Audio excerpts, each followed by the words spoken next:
김천 수도함에서요, 선에 대한 수행과 깨달음을 이야기로 풀어내면서 동시에 수자 노릇하고 있는 원재라고 합니다.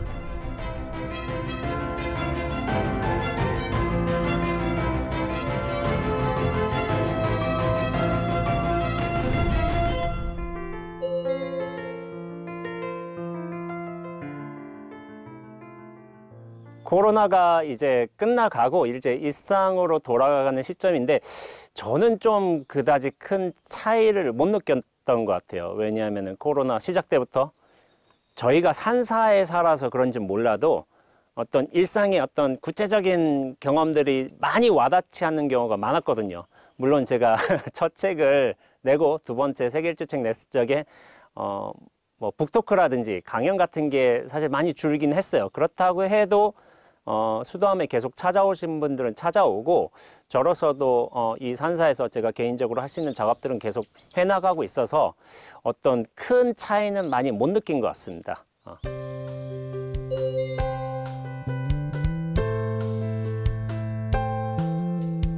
제가 선원에서 20여 안거를 수행하면서 공부해 나간 과정도 있고 나름의 깨달음을 얻어가는 과정도 있었거든요. 근데 이제 제 공부가 어느 정도 이거 같다고 생각할 무렵부터 어떤 어록도 보이고 다른 성현들의 말씀도 새롭게 들리고 하는 경우가 있었어요.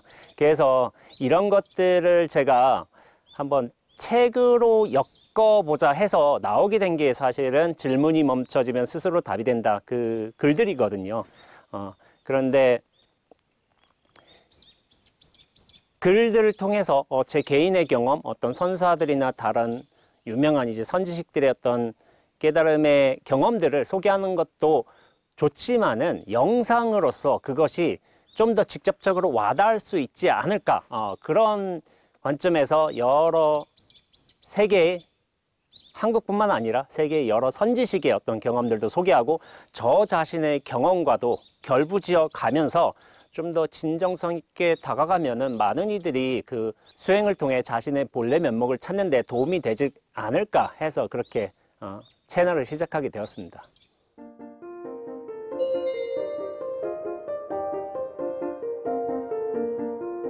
이 결심이란 게 좀 의외였는데요. 저도 좀 웃긴데요. 사실은 제가 영성 채널을 운영할 생각이 전혀 없었어요. 이 채널을. 근데 도반 스님이 찾아와서 이런 조언을 해주신 거예요. 그러니까 제 책을 워낙 좋아해 주셨어요. 그리고 이 책이 영성 공부를 해나가고 자신의 면목을 찾는 데 분명히 도움이 된다고 생각하는데 단지 책에만 머물 것이 아니라 어떤 유튜브를 통해서 그것들이 여러 사람들에게 아무런 걸림 없이 다가가면 훨씬 좋지 않겠느냐, 그런 제안을 했던 거예요. 사실은 저는 유튜브까지는 하기는 싫었어요. 왜냐하면은 일을 너무 확장시키는 것 같아서, 그리고 영상을 찍고 편집하고 제가 또 검토도 해야 되고 하는 여러 번잡한 일들이 많이 생기잖아요. 근데 제가 일 많은 걸 그렇게 좋아하진 않아요.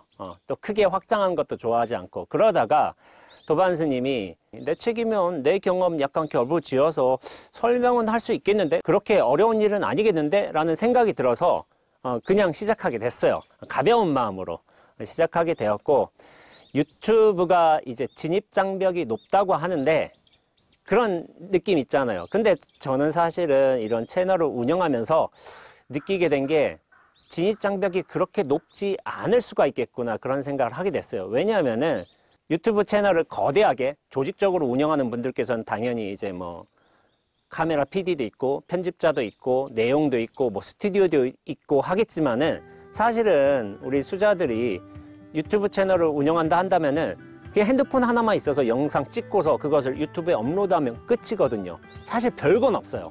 그런데 선원의 적을 두고 있으면서 채널을 운영하시는 분은 아직은 저밖에는 없는 것 같아요. 근데 왜 이게 어려울까 했더니 사실은 유튜브라는 플랫폼으로 들어가기는 어렵지는 않아요. 근데 뭐가 어렵냐면은 이 유튜브를, 영상을, 자신의 공부 경험을 나누면서 그것들이 여러 경계 없이 모든 곳에 다 퍼지게 되잖아요. 퍼지게 되는데 그것에 대한, 영상물에 대한 자신의 공부에 대한 어떤 확신이 없다면은 조금은 힘들겠다 하는 생각이 들기도 했어요. 저희 도반 선생님들도 그렇게 얘기를 하고, 그리고 내가 이렇게 공부에 대해서, 선에 대해서, 수행과 깨달음에 대해서 이야기한다 하지만은 그것은 동시에 내가 말하면서 상대방한테 평가를 받는다. 이것도 포함하고 있거든요.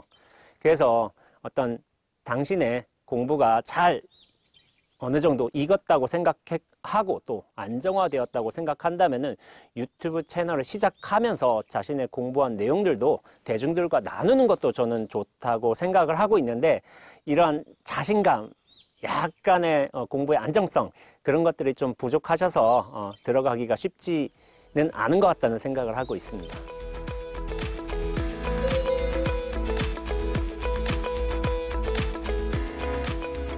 영상 채널들을 제가 여러 채널들을 구독하고 있는데 뭐 다 본다는 건 아니지만은, 근데 일반적으로 스님, 종교인들 영상 채널을 제가 보는 게 기본이긴 하죠. 그런데 제가 관심을 가지고 보는 거는 일반인들, 이 영성, 그리고 또 마음이라고 한다면 마음도 당연히 영성이거든요. 이 마음에 대해서 당신들이 연구를 하고 경험을 하고 어떤 종류의 깨달음을 얻게 됐고 하는 분들이, 채널을 운영하는 분들이 많아요. 그러니까 구독자 수로 따진다 한다면은 뭐 적게는 뭐 10,000명, 20,000명도 있겠고, 근데 영상 채널은 조금 약간 한계가 있는 것 같아요. 10만을 넘으면은 참 잘한 거예요. 왜냐하면은 이 영성이란 타이틀을 가지고서 관심을 끌 수 있는 것의 제 한계는 10만에서 20만 사이라고 저는 보고 있거든요, 개인적으로는.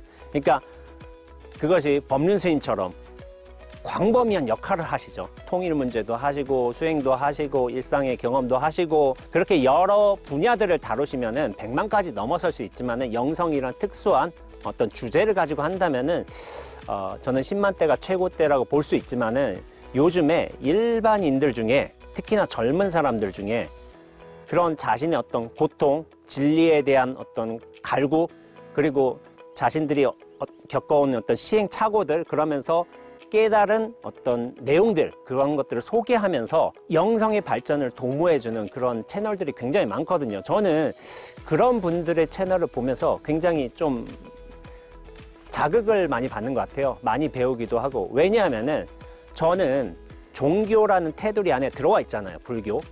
특히나 불교 중에서 선수행이라는 거기에 또 카테고리에 또 들어와 있어요.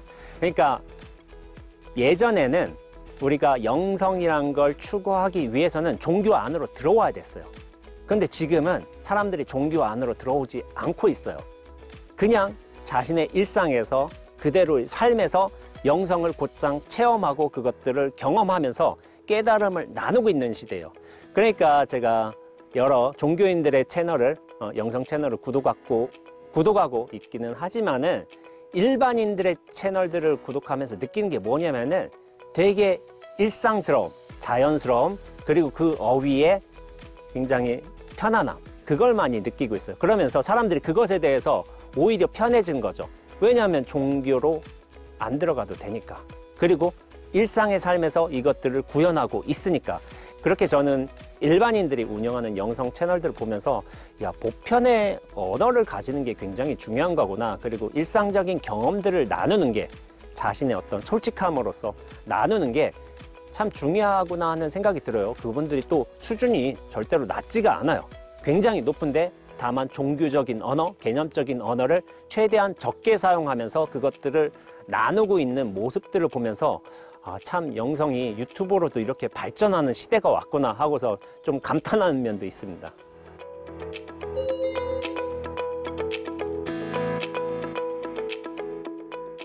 지금 탈종교화 시대라고 하고 있잖아요. 예전에는 분명히 종교의 위상이 대단했던 시대였어요.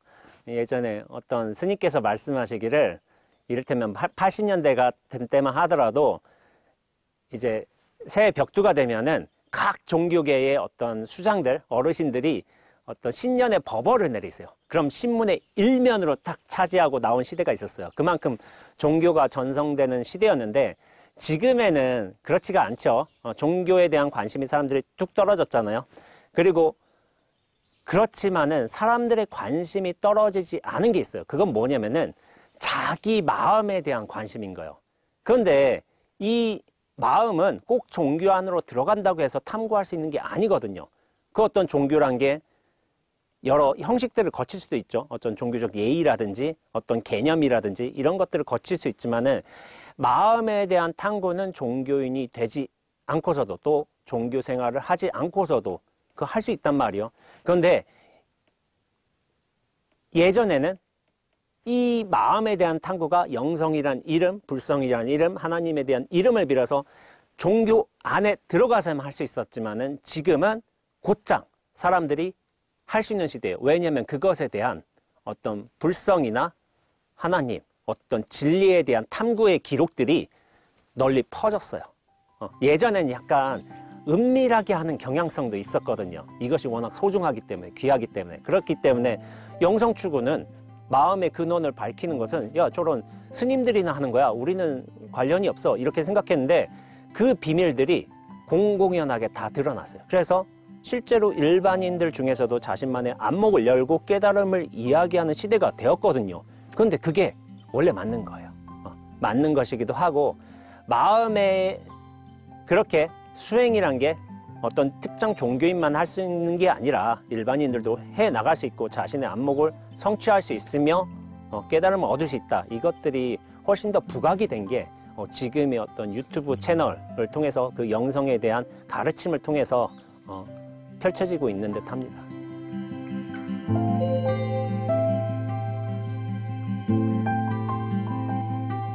저는 지식적인 측면에서 그리고 어떤 수행의 과정 측면에서 그리고 수행의 다양성 측면도 저는 유튜브에서 영성 채널에서 구현될 수 있다고 생각하고 있거든요.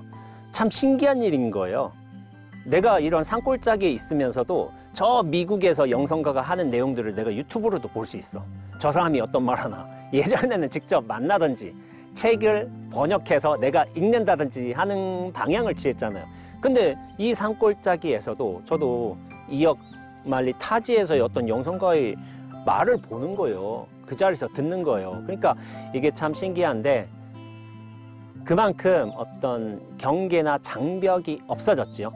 그러니까 우리가 여러 수행의 체계들 그리고 수행에서 수행에 대한 그 지식들이 쏟아지고 있어요. 그러니까 수행에 더 이상 종교적 장벽이 없는 것이고 시간이나 장소에 대한 장벽도 없는 거예요.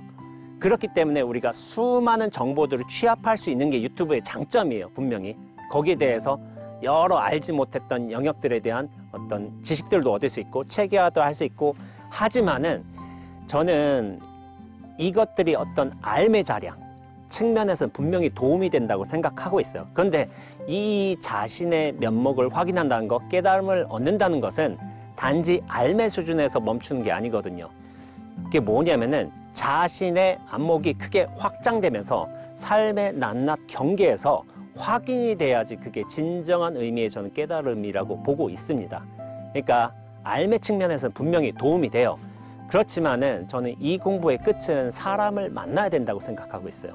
그리고 제가 다른 식으로 표현하자면 방구석을 벗어나야 된다고 말하고 있어요. 왜냐하면 방구석에서 유튜브 보면서 공부하는 사람들 많거든요. 그런데 그것은 어떤 자기라는 프레임 안에 갇혀 있는 거예요. 근데 우리가 진정 깨달음이라고 한다면은 내가 방구석에서 자유로운 게 아니라 삶의 경계를 만나면서 수많은 사람들을 접하면서 어떤 경계들을 치러가면서도 자유로워지 그게 진짜 자유거든요. 그런 차원에서는 저는 단지 책을 통해서 영상을 통해서 공부할 것만이 아니라 실제 자기보다 낮게 수행해서 나아간 영성을 밝혀간 사람들 분명히 있거든요. 그분들과의 어떤 만남을 통해서 자기의 안목을 확장시키는 과정이 되게 중요하다고 생각하고 있어요.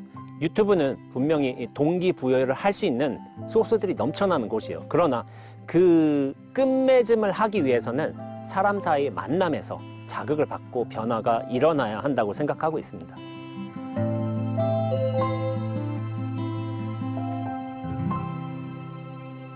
앞서서 제가 사람을 만나야 된다고 그리고 선지식을 만나서 그 가르침을 얻어야 된다고 이야기는 했지만은 유튜브를 통해서 우리가 다양한 수행 방법론을 알 수가 있어요. 그러니까 우리가 하는 수행 저는 가나 선수행을 했죠. 그런데 선수행만 수행이 아니거든요. 가나선만. 다른 윗바사나도 있고 요가 수행도 있고 어떤 도교의 어떤 호흡법도 있고 여러 수행법들이 있는데 저는 이런 여러 수행법들이 소개되고 있는 것을 저는 긍정적으로 보고 있습니다. 왜냐하면 자신의 어떤 성향과 기질과 맞는 수행법은 분명히 있거든요. 그걸 잘 찾아서 그에 맞는 선지식을 만나서 자신의 면목을 발현시킨다면 그건 좋은 일이라고 보고 있는데, 그런데 그것은 언제나 지식적인 수준에서의 한계가 있는 것 같아요. 그러니까 여러 수행법도 있고 수행의 과정도 알고 하지만은 결국에는 사람 스승을 만나야 되는 것이지, 유튜브는 자극 부여제예요. 사람 스승을 만나서 거기서 배워야 된다고 생각하고 있지만은, 그런데 사람 스승을 만나서도 안 되는 게 있어요. 그게 뭐냐면은 진정성과 자기 절실함이에요. 진정성하고 절실함은 가르쳐 줄 수가 없어요. 저는 이 공부가 많은 지식을 취합한다고 해서 되는 게 아니라, 또 스승을 만났다고 해서 되는 게 아니라, 자기 진정성을 가지고 그리고 이 진리에 대한 절실함을 가지고 가는 사람이 공부를 잘한다고 믿고 있습니다. 그것은 사실 종교에도 상관없고 승속에도 상관이 없어요. 그러니까 그런 진정성과 절실함의 어떤 좋은 기반에서 여러 수행법들에 대한 바른 이해에서, 그리고 그것을 꾸준히 근면하게 해 나간다면은 사람들이 자기의 어떤 깨달음을 얻을 수 있거든요. 어떤 종교에 들어서지 않고서도. 저는 그런 시대가 지금 펼쳐지고 있다고 생각하고 있고, 이런 차원에서 참 이제 선원에 사는 스님들께서 조금 이거를 좀 많이 아셔야 되지 않을까 하는 생각을 좀 하고 있습니다.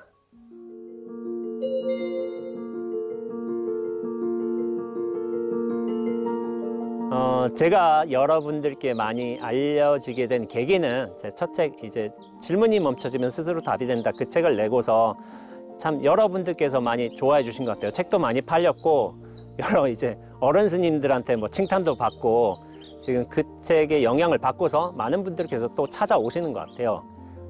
그렇지만은 제가 지금에 좀 하고 있는 작업은 영상 작업이거든요.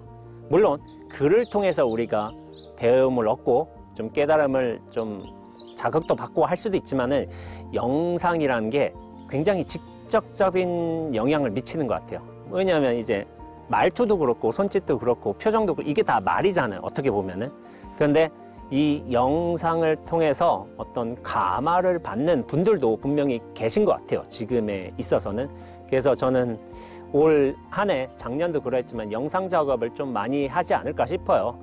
일주일에 2편 정도를 목표로 해서 하고 있는데, 사실은 좀 이게 쉬운 거 아니거든요, 절대로.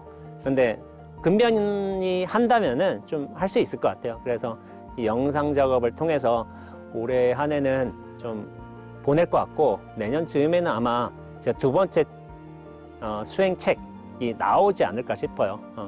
원래 2번째 책은 제 세계 일주 여행기였거든요. 다만 나로 살 뿐이라고. 그 책이 나왔지만 수행과 밀접하게 관련되어서 나오는 것은 아마 내년에 다시 한번 나오게 될 것 같은데, 그 글 작업을 아마 올해 말이나 한번 하지 않을까 싶습니다.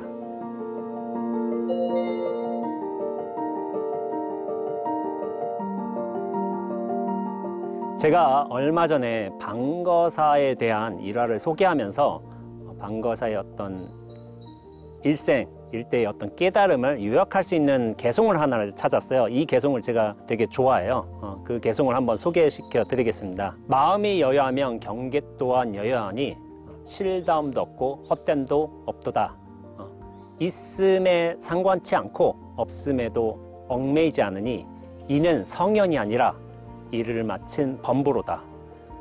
제가 이 개송을 되게 좋아해요. 그러니까 마지막 구절에